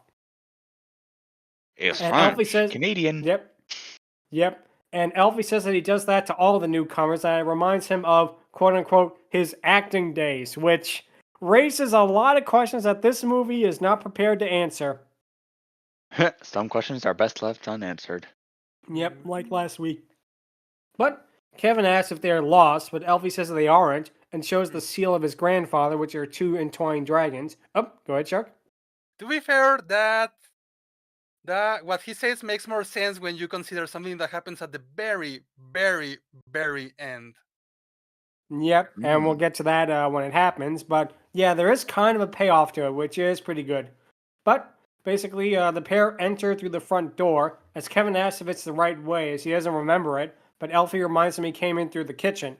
Elfie calls out for his grandfather, as Kevin notices that everything is all over the place and there was a fight. Elfie laughs, since basically his grandfather is always a little bit scatterbrained in that. But they go into the kitchen where everything is basically in a disarray. They notice a presence as well as a hole in the ceiling and go to find out what's going on. It turns out that Septimus is interrogating Ethelbert on how to get out of there, saying that he needs the child and how he has all the elements to get out of there. Ethelbert calls him an idiot and says he needs more than a child to get out of Dragon Hill. He says that the boy is hidden away from him as Kevin goes to see what's going on but falls down the hill. Septimus picks him up and tells him that he's what he needs as Elfie confronts Septimus. However, Septimus blasts magic at Elfie, who dodges the attack but is then hit by a falling stalagmite that bonks him on the head. And here I thought that, well, his grandfather's heavy, so I guess that means that Elfie is scout in this case. Oh my gosh. Anyway, like go a ahead. car crash in slow motion. It's like I'm watching you go forwards. And that would probably make Kevin Demo Man, I guess. I don't know. Had to do it. But anyway, what happens is Septimus then demands to be brought to the door as the foursome make their way through the temple with various dragon statues and a pit of lava below them. The group passes a giant key floating in a diamond-shaped orb as Septimus grins evilly. He laughs and says that he'll finally get back to basically Earth, and now he's going to use all the riches he got from Dragon Hill to take over the world. Septimus tells Kevin that's where the key is and for the boy to get it, but Kevin tells him to do it. He tells Kevin that the rule that only someone pure of heart and innocent can get the key, and that's him. Kevin says that he won't help Septimus and that there has to be a good reason for Septimus not being able to leave. However, Septimus is outraged at this and has Tristan quote-unquote help him, which consists by him holding the boy over the lava and telling him to make a decision that he's going to drop him to his death. Kevin says that won't help him, that Septimus can do whatever he wants. Ethelbert is very impressed at the boy's bravery, while Alpheus says that he helps him. However, Ethelbert says that they cannot break the oath in this case. Oh, go ahead, Angron.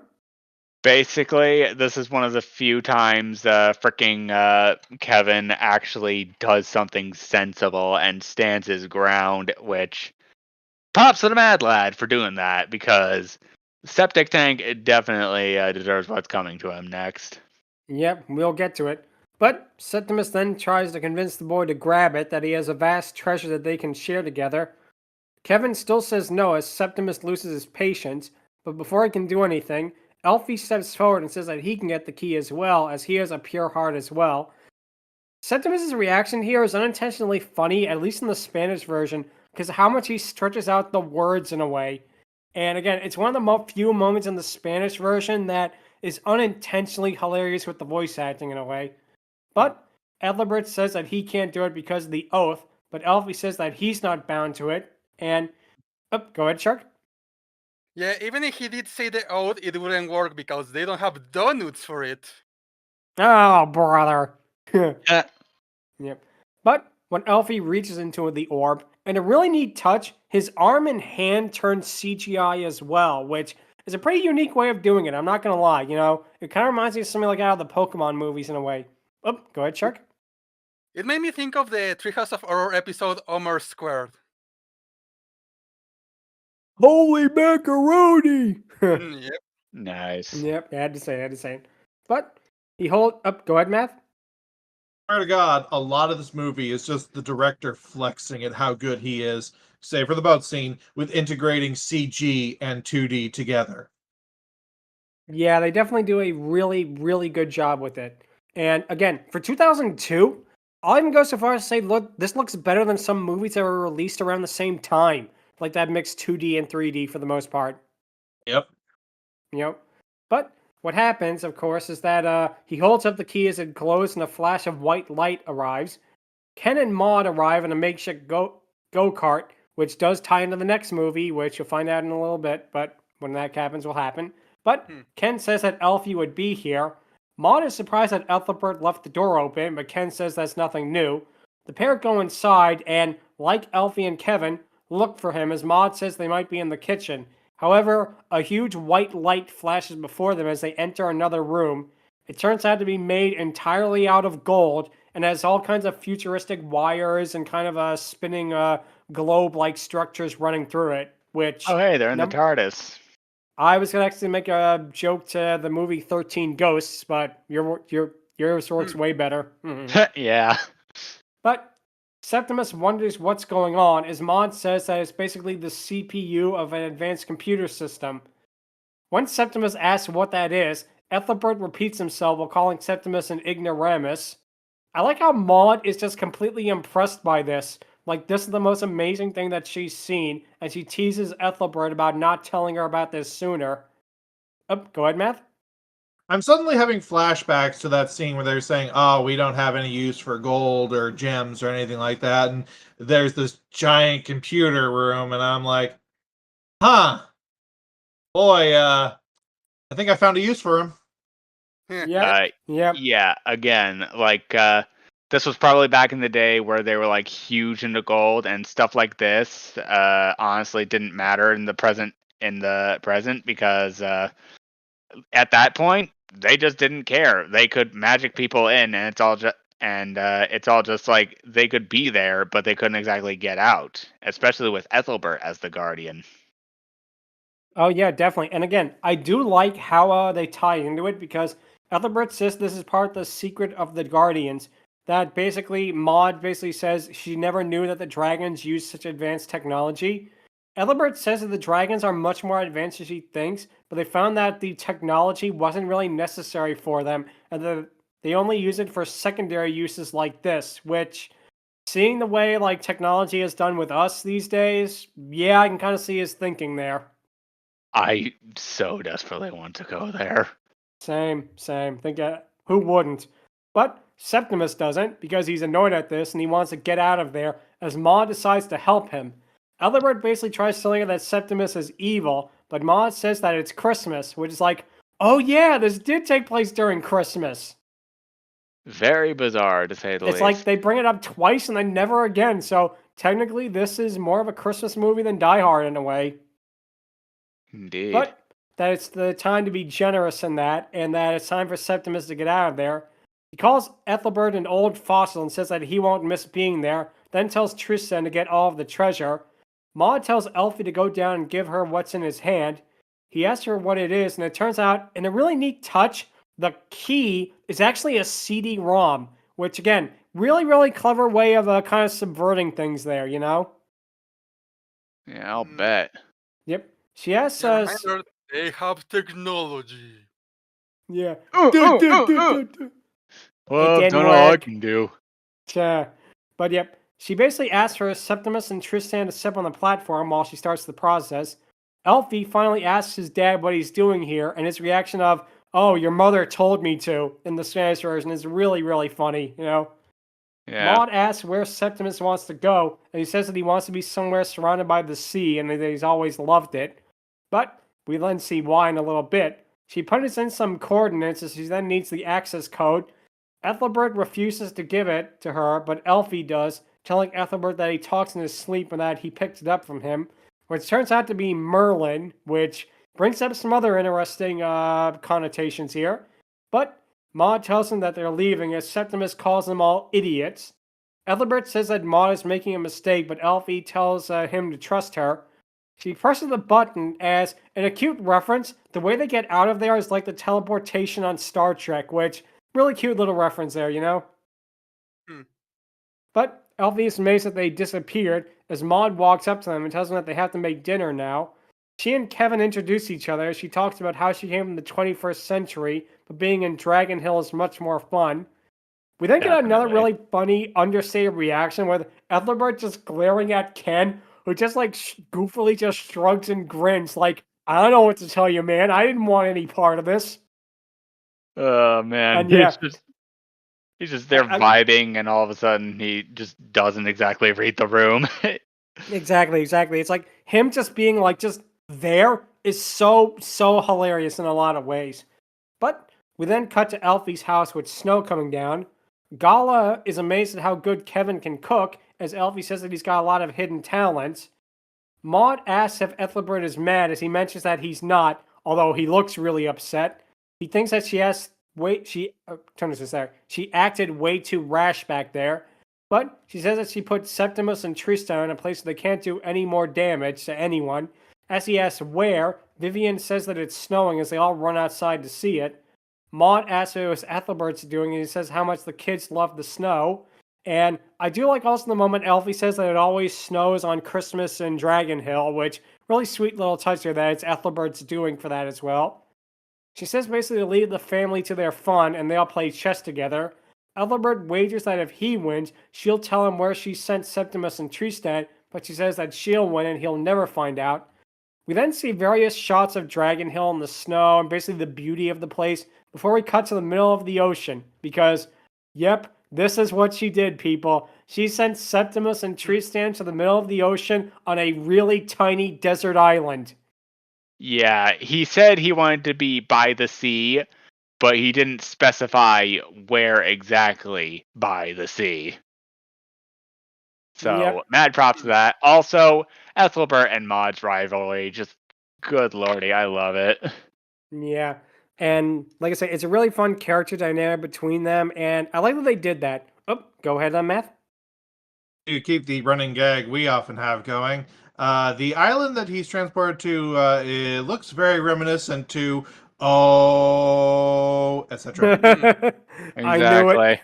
Exactly. I knew that was gonna happen. Shark, go ahead. Yeah, they'll be fine. Eventually, a French diver will find them. Yep. Jacques Cousteau. Yep. But what happens is Septimus tells Tristan not to say another word to him, and he screams how much he hates being around the ocean, and a pretty good gag. But you think that this is the end of the movie and it ends like that? But no, because we get one of the greatest things that animated movies used to do around this time, because like A Bug's Life, like Toy Story 2, and like Monsters, Inc., we get bloopers in the end credits of the characters messing up. Yes. And they are so funny. Like one of them has like one of the Vikings' beards blowing off in the wind and him having to put it back on. The dog bumping against the camera. Vivian going to poke Elfie in the eye but accidentally punching him on the floor and stuff like that. And there's one outtake that definitely would not get made if this movie was made today. Let's do it that way.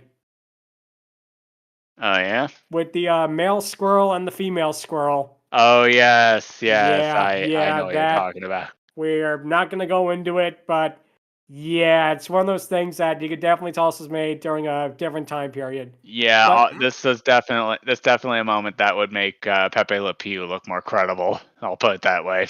Yep. But my favorite blooper is the one where they do the scene of Elfie and Kevin spying on Septimus, but it's Septimus in like a goofy mascot dragon costume. But then the final blooper, they call back to it, with Septimus holding a balloon with the same costume, now on a pair of wheels, as Septimus realized that no one came into work that day and goes to run off and shut off the camera, which really is honestly the perfect way to end it. And sadly, this is the only one of the trilogy that does that with the end credits.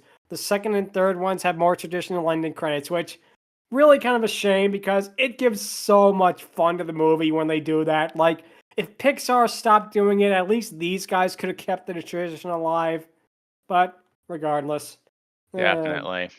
But yeah, so Dragon Hill over here came out in 2002. It did pretty decent at the box office. It made back its budget, but where it really made its money was on home video because this thing sold like pancakes here. You know, it sold a lot, you know. It's one of those movies that, you know, I think almost every other household had at one point. It was released in other countries like France, Poland, and oddly enough, South Korea, but did not get a release in the United States for some reason. And interesting thing about this movie as well is that it technically is the first award-winning movie that we're talking about because this won the Goya, which is Spain's version of Oscars, for the best animated feature in 2002. Definitely. Yeah, this actually won best animated feature, so pretty big honors there. It ended up spawning 2 sequels, both of which we're also going to talk about on the podcast. The second one is more of the same, but also is a musical and has some pretty fun art shifts. And that was nominated, but did not win the Goya. And we'll talk more about that next time. The third one is unfortunately one of those instances where we had a trilogy, but the third one could not stick the landing because it switches to CGI and this really doesn't look good. I'm sorry for this came out in 2013 and this really looks amateur hour. It is such a shame that they went through that. But Yes. ironically enough, this is the only one that got released in the United States, the Dragon Hill franchise. It was released under the title Dragon Guardians for some reason. I guess because, How to Train Your Dragon 2 is coming out. Quick, think of an adjective to call dragons. Dragon Guardians. Okay, let's get it on the store shelves by tomorrow. Kind of deal. Also, also I hear all that, and I'm reminded of a similar case with the Hugo trilogy, where it got its first movie, second movie was a little bit of a musical, and then the third came out and it's all just CG, and I'm just like, okay then. I just found out about this today, but it is definitely baffling. Shame. Always a shame when that happened. But now it's time for the question of the week, which is, what is your favorite obscure or basically underrated franchise, basically? Like a franchise that is not as well known as the big ones, like say Shrek, Toy Story, How to Train Your Dragon, etc. I'm going to go first, and mine is also going to be a Spanish animated movie. It is going to be Thaddeus Jones, which the first Thaddeus Jones came out in 2012, and it's a pretty good movie, all things considered. It has a lot of fun moments. The CGI is really good, and it's really professional with like the background set and the characters is a lot of fun. But the most predominant part of what Thaddeus Jones, why it was so big, is because it was so financially successful because Thaddeus Jones, the first one, Las Aventuras de Thaddeus Jones, was the highest grossing animated movie in the Spanish box office of 2012, which means, yes, it did better than Wreck-It Ralph and it did better than Brave. And that never happens. That's something you got to consider. That almost never happens here. Like a Spanish animated movie outgrosses like the Disney ones, like 3-1. But Thaddeus Jones was the one that could. That is interesting. Yep. And from there, we got 2 sequels, both of which focus more on the mummy character, who was really just kind of a bit part in the first one. And they saw it was so popular, they made him more of a predominant character in the sequels. And it is funny in a way, but they didn't get too annoying with him, like, say, like the minions and that. They kind of kept him a little bit more grounded, and I'm glad that they did that because, again, these are movies that are really, really funny. A lot of it, they are in English and the name Tad the Lost Explorer, which, okay, kind of trying not to get sued there, I guess, with the name. But regardless, the dub is, the Spanish version, like this one, is probably the better one. And it does have some jokes that are kind of hard to translate. For example, Tadeo's dog, in the first one, he says, like, oh, he used to be the lottery mascot, but then he got fired, so now he's my dog. And that was a joke about a long-running series of lottery commercials over here. So it's kind of stuff like that a lot of it is more with the culture, but they're very, very funny, and I highly recommend you check them out. They are dubbed, and the dub does have some pretty good voice actors, too. So if you want to check that version out, I recommend it. But that's going to be my pick for my obscure franchise. It's going to be Thaddeus Jones. Angron, what would your pick be? Funny you mentioned that because, like, someone I know on DeviantArt does Tadeo Jones art, albeit a little differently, and also played the game. But yeah, that I nearly didn't recognize that franchise until you brought it up.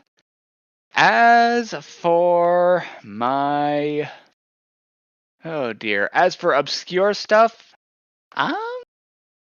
That's going to be a little difficult because I don't know that many obscure franchise films, if there are even that many out there. Because with the rise of the internet, a lot of obscure stuff either gets a cult following or it's widely known. Like, you could get stuff like Balto, the Garfield movies, and a bunch of other stuff that are cult followings or something like that.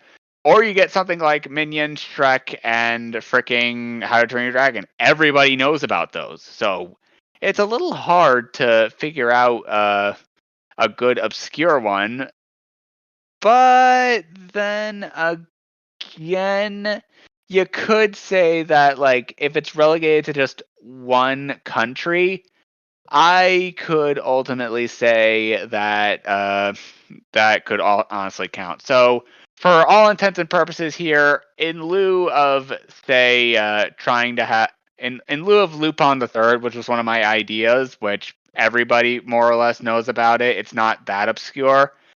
I'm kind of gonna have to go with the Hugo trilogy. I have never seen the third one or the TV series apparently that exists. I'm probably not going to watch the third one because if it's anything like the Dragon Hill 3, which I've also never seen, but I hear it's bad. Yeah. But everything else was pretty impressive. Yeah, the dub is honestly kind of worse than the sub, and honestly worse than Dragon Hill, dare I say. But Ooh. not gonna lie, I definitely enjoyed it. It's one of those film franchises that I definitely did not expect to enjoy that much on. Like, yeah, it's basically Hugo getting plucked from his freaking home in the jungle and being taken to the city for, like, either a movie star career or just, you know, being a pet and whatnot. It's pretty bizarre, But yeah, there's a reason that it's somewhat of a good time, and it's somewhat brought up by a few people here and there. Like, I definitely enjoyed this. Like, and if any of you know about this series, you'll know about a certain character from it, Rita and her family. Like, Hmm.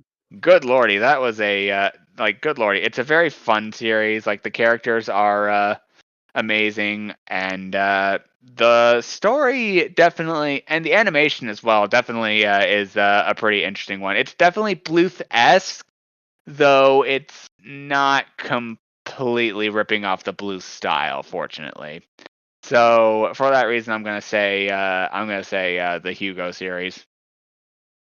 Yeah, that's definitely a really, really good choice right there. I never saw the Hugo series, but I've heard a lot about it, and it's one that I definitely want to check out because again, it seems really interesting. Yeah, you definitely should. It's a pretty great time. Like, yeah, I would recommend the sub over the dub. Not gonna lie, one of the few times I'm gonna do that, but I definitely would say check out the dub if you're a little curious. Definitely will do so because definitely sounds really interesting. So let's see, Matt, what would your pick be? You give me the chance to talk about a really obscure franchise, especially one that oddly has a lot of entries. I'm always going the Swan Princess. Oh Oh. yeah, I've been meaning to watch that series entirely. I mean, I saw a review on the first film. There's a second and third film as well, but yeah, I'm kind of interested. I was also going to mention the Snow Queen one. Let me save you a lot of time. Don't. Yep. They are terrible. The first film is very much, oh hey, the Disney Renaissance is popular. Quick, let's literally copy it, but worse. And then from then on, the initial two sequels that came about because somehow this film was really popular on VHS, they were what you would expect from straight to VHS sequels. They were kind of bleh. Yeah. After that, the series lay dormant for 15 years until it came back as a bunch of CG movies for some weird reason. And then they just basically released one every year because for reasons I can't figure out, this thing sold really well. It's not like, oh, they changed shit up or oh, they were doing something different. It's the same director for every single one of the 12 movies. Wow, So this was just his thing. Yeah. that is weird because it's not like Don Bluth was doing all of the all the Land Before Time sequels or like Secret of Nim 2 or that. Thankfully, he did Bard Talk. We're so I glad do for know that. that But at some point they are a daughter, and she pretty much becomes the main character of the franchise. And yep, Odette and Eric are just there. yeah, I'll and bet. even the first, believe it or not, even the first Swan Princess was just okay in my opinion. Like, I feel like Odette is the best part, and like she deserves a better movie. Like, because the movie Yep. around it is just the thing I like the best was the background. And of course, Odette's swan design is beautiful as well. I'm not saying it's not, but and her character and design, but the backgrounds are too good for this movie as well. It's one of those things that's crazy. It got like that many installments. Like even like Alpha and Omega in a way makes more sense than that because those are like cheap and easy to produce in that. But it's like no, the first one had like legitimate effort put into it, and then it was just like, well, let's do more. Nope. Honestly, this kind of makes this honestly kind of sounds like the Snow Queen got the better deal because it only got 3 movies, and the last one, strangely enough, got a Korean pop song music video around it, which that is definitely interesting. Huh. I did not know that. Wow.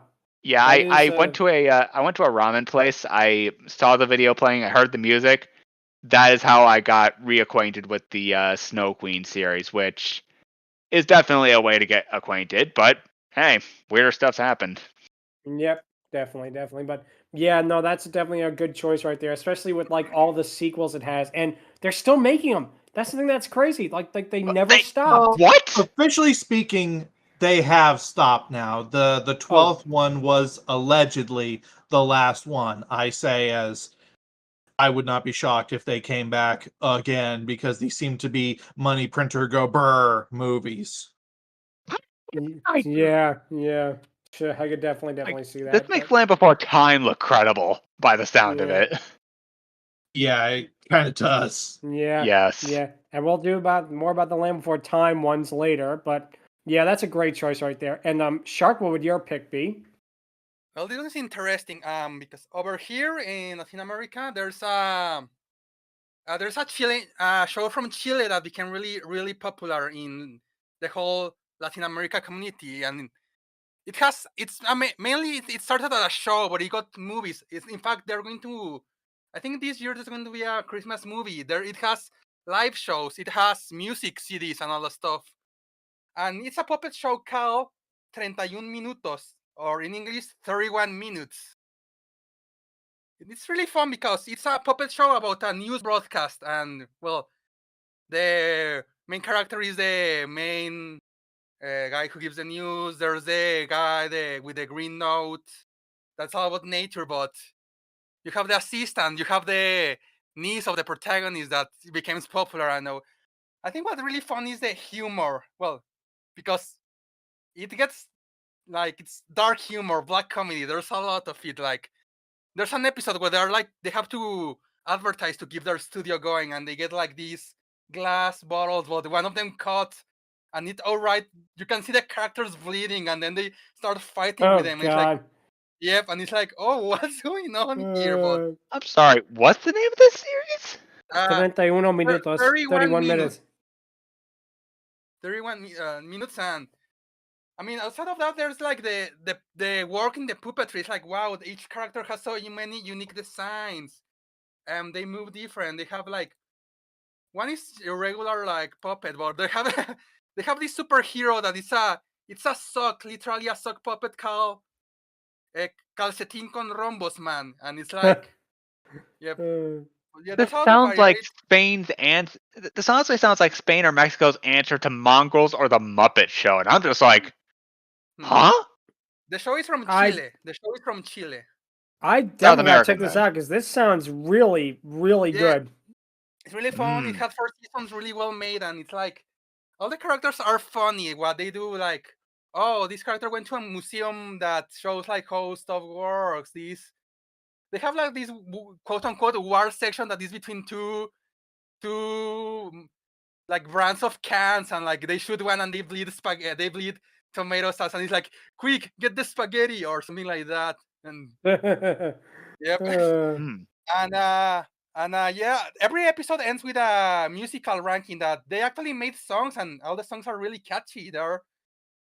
And like, yeah, again, I think what really works there is like the puppets. It's like, oh, this is a bear, but this is literally a glove talking. Oh, but this is like a really complex robot and all the stuff. Oh, well, this is clearly a human in disguise, but the variety in humor, character, and jokes is like, wow, this is really good, and I can see why it became at least very popular over here. And it's like, yeah, and even though they are not even though the show is over, they're still like releasing shows. They're still releasing like what's the name? Well, like I said, they're going to release a Christmas movie this year, apparently. And for example, they had, when it was the whole lockdown, they had the characters going like, oh, you have to wash your hands and all that stuff. And yeah, here's the best part. If you want to check it out, it's on YouTube. The whole is on YouTube, and even though it's in Oh Spanish, wow. they have English captions, so non-Spanish speaking can actually watch it. So I really recommend it because yeah, this is a really fun show.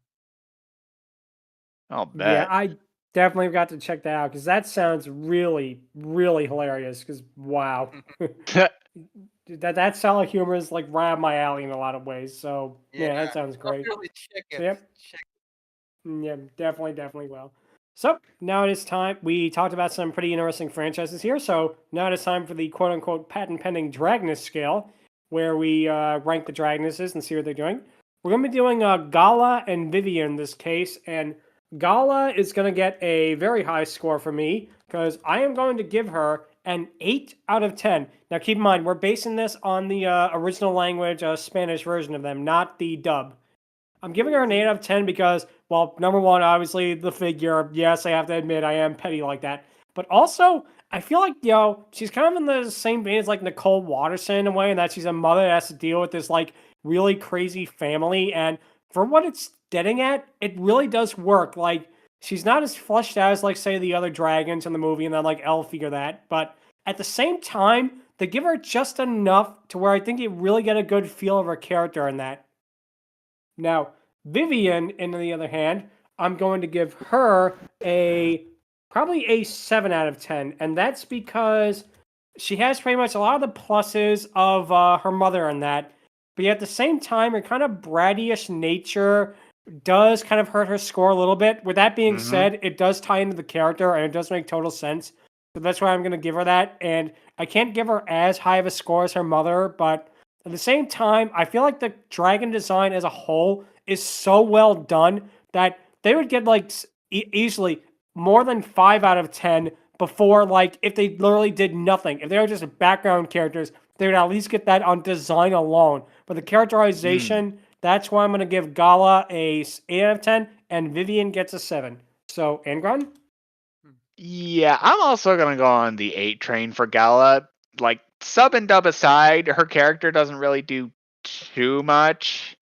Yeah, there's one moment where she punishes Elfie wrongfully for an accident that Vivian caused, but she does come around in the final moments of the movie, which that's great. And again, her bottom heavy design, that is A+, chef kiss, stirs my soup.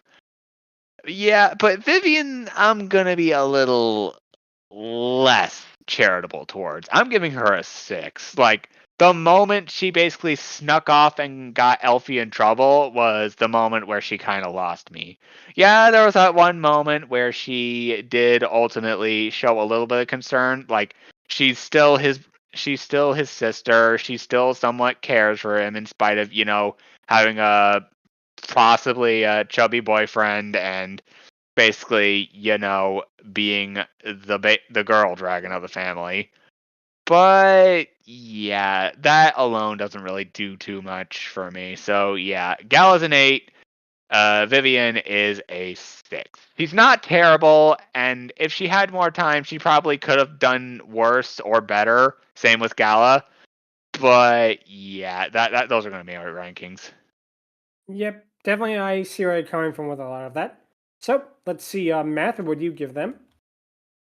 I'm going to do this to show why having a good dub or context behind an original source matters. So I'm going to initially say what it would have been if we were talking about the English dub, and then I'm going to give the actual official ratings.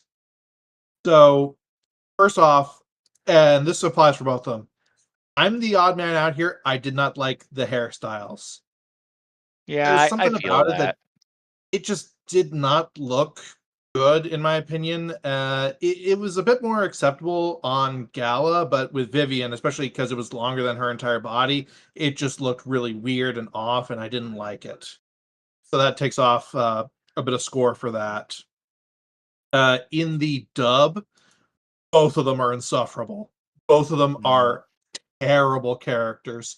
The mother is just incredibly viciously angry for beyond any acceptable reason, and then the daughter is just insufferable, bratty. It's like hearing nails on a chalkboard levels of annoying, and for reasons that I will never understand, it sounds like they did flip the voice actresses, because Vivian sounds like she is older than Gala. So if we were rating on the dub because of how bad it is, it would have been a 6 for Gala and a 5 for Vivian. Which is why I'm glad that we're going with the Spanish original, because they sound and act so much better in that than they do in the dubs. Even for me not speaking a lick of Spanish, I can tell that this feels better. This feels more natural. The voices sound more natural. The way that they are acting, the tones that they're using, everything sounds and looks so much better when you hear it in its native language. And that boosts it up so that Gala, other than the one, basically the hair thing still applies to both of them, but otherwise, Gala becomes an 8 and Vivian a 7, basically Lud scores, because they look and feel so much more natural in that. Yeah, I'll admit the voices for both in the dub could have definitely been better and made them sound a lot better. And listening to the sub a little bit, I can understand where you're coming from. But those aside, the characters still stayed, and that's what I'm ultimately ranking in terms of them. So yeah, I feel you on their sounds, but the characters overall, while not too bad, aren't anything too great either. Kind of where I disagree is that their characters felt so much improved in the original Spanish than in the English one. That's why there's a so much of a score difference between the dub and the sub for me. I feel that. Yeah. I definitely can see that too. Yep. So let's see. Shark, what would you give them? Well, I do like I do like both of them. Obviously, Gala is gonna get the higher score. Well, first of tier scenes, I like that she's green. Like it makes her stand out from the rest of the family. Honestly. Yep.